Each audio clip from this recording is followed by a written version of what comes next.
Hey doe, het is het tijd voor check!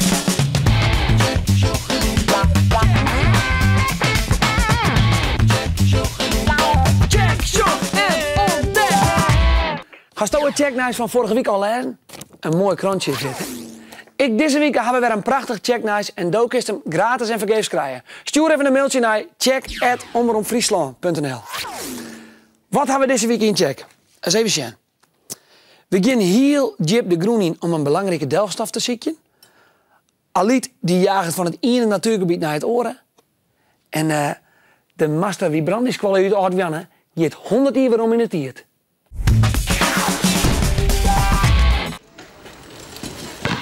Sporten is goed, ook als die in een rolstoel zit. Jelme Kleefstra uit Noord-Burgum en Is Branders van Popta uit Nijland willen dat graag gewoon elke je vertellen. Ze willen ambassadeur worden. Nou, voor sporten dan moet je trooi aan om mensen van geen niks sporten, dus gezond is. Je moet gewoon door alle mensen gewoon, alle gehandicapten is om te gaan sporten. Maar ambassadeurs zijn ze net samen. Deze week zijn ze op kamp in Amsterdam, maar nog 23 horen ben uit 9 verschillende landen. Daar wordt besjoen hoe ze sporten, hoe ze praten over haar sport en hoe ze haar gedragen. Aan het eind van de weken worden er dan gewoon uitzocht die het ambassadeur worden. Na weken vertellen we hem wat Jelmer en Is Branders daarin slagen binnen. Weet je het nog? Dit lampje waard bijna zonder vacht. Het lampje is intussen een ski opworden. En het het net meer op het Ameloon, maar in Tjoem. De mensen van Zwartborkerij Benne willen, zullen van het ski op Zwartje. Ben van basisschool Opperomte van Dronriep kwamen op visite om te zien hoe het nou met het ski op gaat. Jeder hingen ze ervan zorgen dat het ski op een vestje kregen.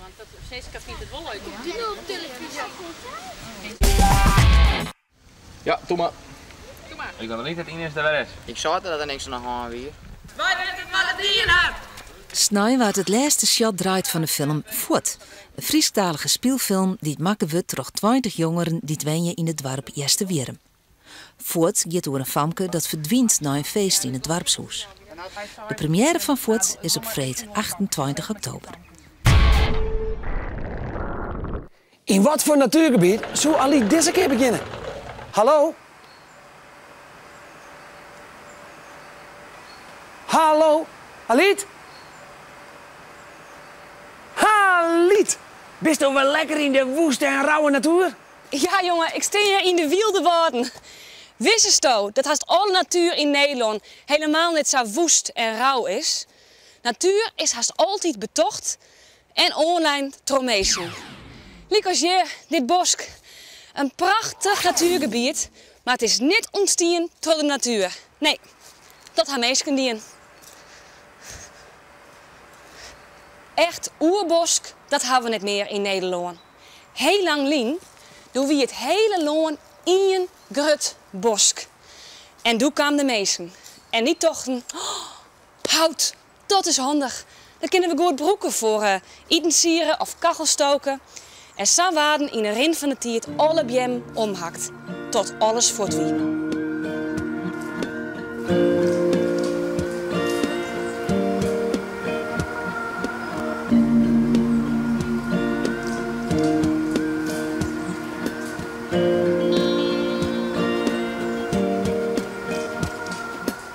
Maar dat wie lastig vanzelfs. Dus waren we nieuwe bjemplanten, productiebosken. Bedoeld om nieuw hout groeien te laten dat de meesten goed broeken kunnen. Haast alle bosk van Joetendij is online als productiebosk. Pas volle letter doet de meesten gos en olie krijgen, waren de bosken met herslitten. En de productiebosken waren prachtige natuurgebieden. Ja, en dit is mooi, hè? Wetter, blom, wissen, prachtige natuur, maar ook online terugmezen. Want tussen de tijd van het houtstoken en gas en olie ziet een periode van een paar 100 jaar dat de meesten een orenbrandstof broeken. Turf. En turf, dat is hij niet als een blokje opdroege groen. Geen klaai of zoon, maar veengroen. En in de zuidelijke helft van ons provincie zit een soort veengroen. Dus wat die in de meesten staat tussen 1500 en 1900 ongeveer. Die groeven die groen oor en maken de turf van. En werd de turf voort wie, daar bleefde een god hoer. Dat god hoefde zelfs vol mijn Rijnwetter. Meesten lieten dat gewoon maar gebeuren, want ze hielden het dan de meeste volle on, dat loon onder wetter. En zo kregen wij prachtige nieuwe natuurgebieden, zoals de Rotte Gemeente, de Oude Veeren en hier, de Delen.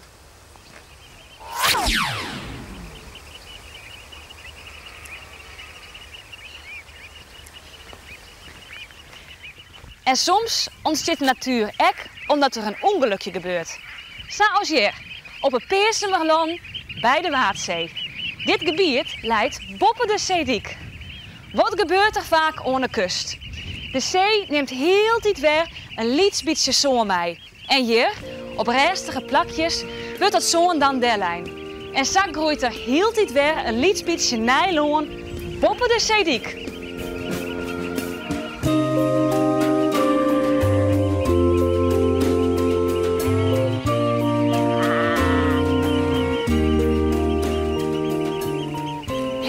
Dat is handig, dachten de meesten weer. Nijloon erbij, dat is mooi. En ze bouwden een nieuwe zeediek om het nieuwe loon heen. Hebben ze een mooie polder voor het vee en om eten op te verbouwen. Maar dan, bij een wilde storm in 1973 beukt de zee een god in de zeediek. De hele polder rint weer onder wetten. En de meesten hadden geen geld meer om de diek weer te meidsen. Dus dit is het maar zo. En zo ontstier een nijlongenskip. Meestal bloot het je droeg. Maar zo nou en dan, bij heel heeg wetter, dan komt de zee nog even dagzezen in de Peersemerland. En daarom is dit een prachtig gebied voor vogels, die hier een heel soort eten vinden kennen. En groeien hier bijzondere planten die goed oer soort wetter kennen. Mijn dank aan de meesten die zeediek toen bouwt ha, maar ook mijn dank aan de zee, die daar weer gotten in slijn had. En zo, Reinoud, had alle natuur zijn verhaal. Een verhaal van planten, bissen, bjem, vogels, maar ook een verhaal van meesken. Tot volgende week, hè. Doei! Oké, Aliet, on weekend. Ik mis die nou weer. On dan! Aliet, die rent lekker in het natuurgebied om, maar wat ze misschien krijgt net zien het, dat is dat beestje wat je de laatste jaren heel tijd meer omstruint. En hast je enig idee wat voor beest dat is? Nou, dat is de otter.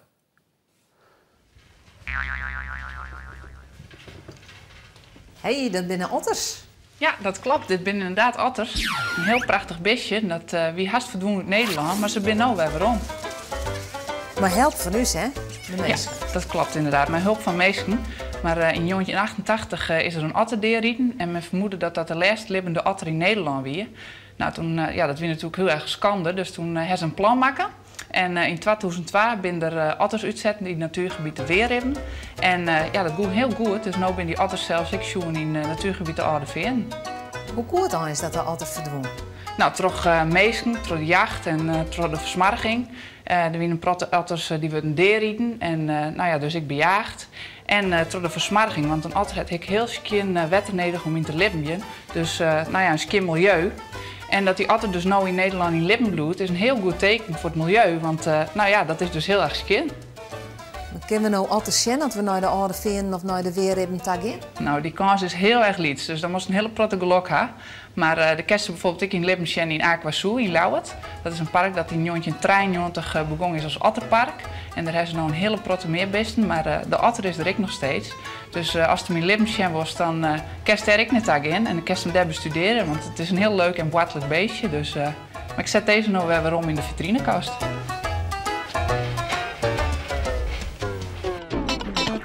Check, show en ontdek!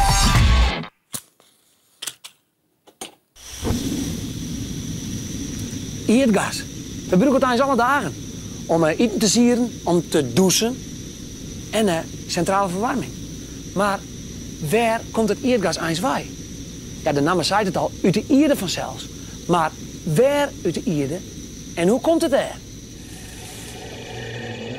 Zo zegt de Ierde er 325 miljoen jaar waarom uit. Moerasgebied en bosk, maar allerhande bistig wordt. Als die bisten en planten deergaan, blijven ze op de grond lezen. Miljoenen jaren gaat het zo terug. Die dikke planten en de beestenlaag wordt we miljoenen jaren later dat dutsen door een dikke laag zon.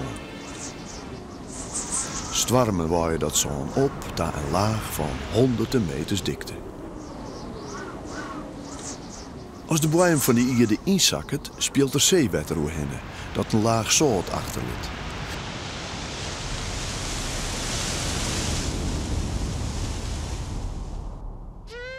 Dit proces gaat ik miljoenen jaren terug en uiteindelijk komt er een zoutlaag te liggen van wel 1500 meter dikte. Hier lang luidt wat nou ons land is, onder de zeespiegel. Onder wielers worden de lagen van de aarde in elkaar gedrukt. De plantenlagen wordt in elkaar perst als steenkool. De temperatuur gaat omheeg tot zo'n 70 graden en uit die steenkoollaag komt aardgas vrij. Dat gas gaat omheeg in de hagelhudde poriën van de zonsteenlaag. Want het gas niet meer verder kan, want daarboven luidt het zout en daar kan geen snufke gas terug. Dit is de steenkoollaag en daar komt het gas uit. Dit is een stikje en die hebben ze uit de zonsteenlaag geworden. En daar zit het gas in alle je hele lietse poriën. En dit is de zoutlaag. Die is wel 1500 meter dik en die zwaar ervoor dat het gas mooi afsletten is. Onderzoek naar de lagen van de aarde heet seismologisch onderzoek. In de groen worden microfoonstutsen om trillingen op te vangen. Er worden ergotten worden die het nodig binnen om ontploffings in de groen te doen. Door die ontploffings gaan de loedsgal van de groen in die door de verschillende aardlagen veromkeerd worden. Door computers worden al die gegevens uitrekenen en zo kan er een precieze kaart maken worden van de groenlagen tot wel 4 kilometer diepte. Op die manier kan mensen uitzoeken waar het aardgas zit en dat het een moeite waard is om dat naar boven te halen. Nooit ben je er 100% wist van als het de moeite waard is om in zijn gasveld te boren. Want hoeveel gas zit er op 4 kilometer diepte? Om wist te wijzen dat er wel genoeg aardgas zit, wordt er een boortoerdel zet die beziekje maakt dat aardgas te bereiken. Dit is de boorlocatie bij het dorp Ier, een dorp onder de reek van Dokkum. We hebben hier een gasveld op bijna 4 kilometer diepte. En sinds een paar weken ben wij begonnen met boren. En dat is tijdelijk, want door een paar weken is het allemaal weer fut. Meestal ben je hier aan het werk. Ze hebben hier hun eigen slaapcabines, ze hebben hier telefoons, ze hebben hier computers, internet. Dus ze kunnen zichzelf helemaal redden. Op kaarten hebben we gezien dat hier gas zit op 3 hele kilometer diepte. En ja, daar willen we naar daar. Dus dan gaan we met een hele lange buis gaan we daarheen. En op het moment ben we dan draaien. En er zit een boorkap helemaal aan het eind van die lange buis. En die zorgt ervoor dat het hele hudde stien wat er zit, dat die stukjes mjellen wordt. En dan komt dat weer omheen. En zo gaan we langzaam, stukje bij stukje, dieper. Zelfs op 4 kilometer diepte kunnen wij een lietse bocht maken. Dus eigenlijk zit het gas 800 meter die kant op en dan diep in de ondergrond. Om de boorkop diep in de grond te kwoljen, wordt er een soort van smurrie, het lijkt op smarrig wetter dat aardig zwier is, de groen inpompt. Dat zwieren wetter keert ook het mogelijke aardgas dat aanboord wordt. Zo ontsnapt er geen gas diep in de groen. Het gruis van de steenlaag dat de boor doorheen mat, wordt oppompt. De spoeling komt terug in het gat en wordt hier gescheiden hier op de zeef. Het boorgruis gaat hier in de bak en de spoeling gaat terug in de tank, zodat we weer kunnen hergebruiken. Komt de boor in de steenlaag dat het gas in zit, dan zwarren je lietse ontploffingjes van taggongsbuisjes voor het gas. Iedereen die praat altijd door de gasbel, maar dat is net een lege ruimte onder in de groen. Het zit in stien. Vroeger, volle honderden miljoenen lien, toen is hier gas ontstaan. Dat is dus een proces wat heel lang duurde het. En het zit dus eigenlijk in poriën van keihard stien. En ja, we hebben het dan uit die poriën waaien. Dus ja, het is net zo dat het dan helemaal leeg wordt. Ik vergelijk het wel eens met een amer met knikkers, waar wetter in zit. En als je op een gegeven moment dat wetter uit die amer hebt, dan word je net zien dat die hele laag met knikkers instort. Dat bloedt gewoon op hetzelfde niveau. Dus die romte tussen die knikkers, Dat kan je vergelijken met de poriën in dat stien waar het gas in zit. Op een soort plekken in Nederland is al gas gevonden. De blauwe gebieden op een kaart binnen gasvelden.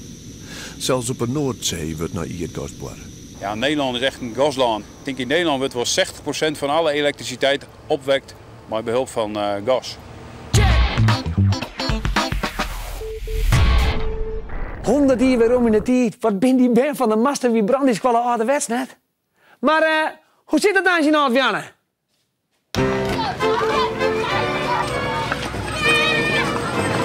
Het is het hier 1911. De titel bij een soort boetenboertje, lik als hier op het Squalplein in Noord-Vianne. Er is orde en regelmaat en dat bevalt de masters en juffen wel.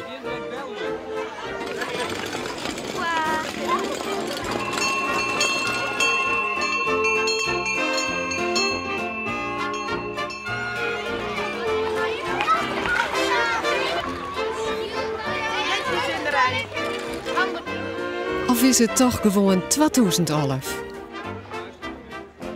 We ben je nou omdat het Flyofeest is, het is het dwarfsfeest. Het is een feest van Oude Nijmegen. Het is ooit een dorpsfeest. Dan moet je in oude kleine squallen komen. Ja, alles is in tekenhuis van omstreeks 1900, 1920. Daarom joggen de band er nou dus zo uit. Ik het digiboord, de computers en zelfs gewoon de pen binnen voortstoppen.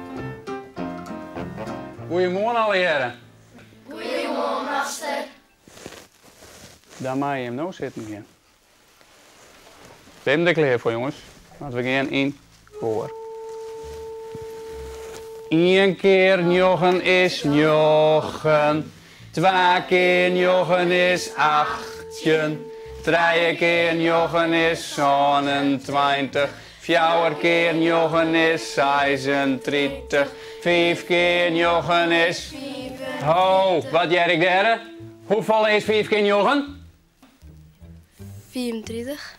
Mooi. En ga ook maar even in de hoek staan, want dat is net goed. En dan. Zo streng ging het er vroeger rond aan. De band matte er net aan tinken dat het altijd zou gaan zoeken. Wij gaan naar Squallen. Daar. Schreeuw maar op. En wat is dit, jullie? Wij mijn puntjes erboppen? Dat is net goed, jongeman. Nou, dat vind ik net leuk. Dat is net... dan hingen ze wel zwieren vroeger. Ik vind het net zo leuk als straf kregen, want we moesten heel lang in de hoek blowen. Ja, ik denk wel dat ze bang zijn voor de master, omdat hij is nou wel heel streng. Dus dan denk ik dat hij vroeger nog strenger was. Het Flyofeest bestaat al 35 jaar. In Oud en Nijmegen vieren ze het feest dus al jaren. Maar waar komt het bij? Het Flyofeest, het is eens een dorpsfeest en dit is dus een Flyof.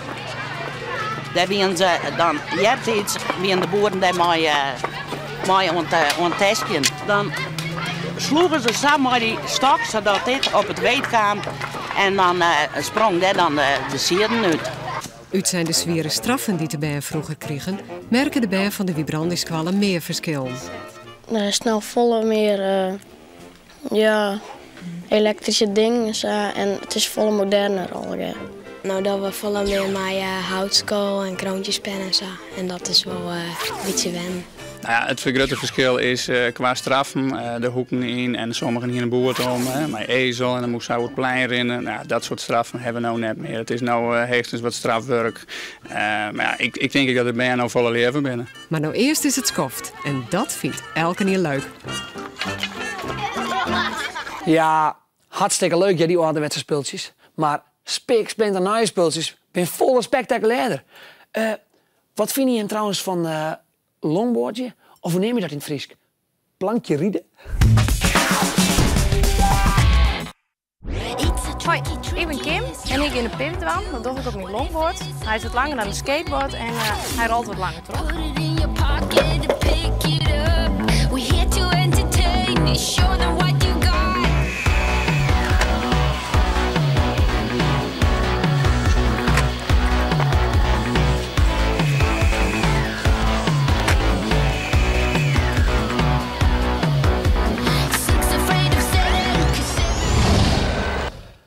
Na je weekendje is het beste dag, dierendag.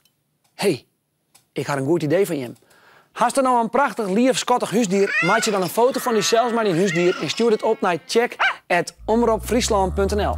De leukste foto zie je wij uit en met de winnaar maken wij een prachtig filmpje van na je weken in Check. En hast al even op onze Hives-pagina zien, check.hives.nl. Daar zit een poll op over het uniform op squallen. En ik ben heel benieuwd naar die mening, dus vol even zien. Oké, dit weer nog even deze week. Na je week check ik je weer en na je week check ik mij weer. Houdo!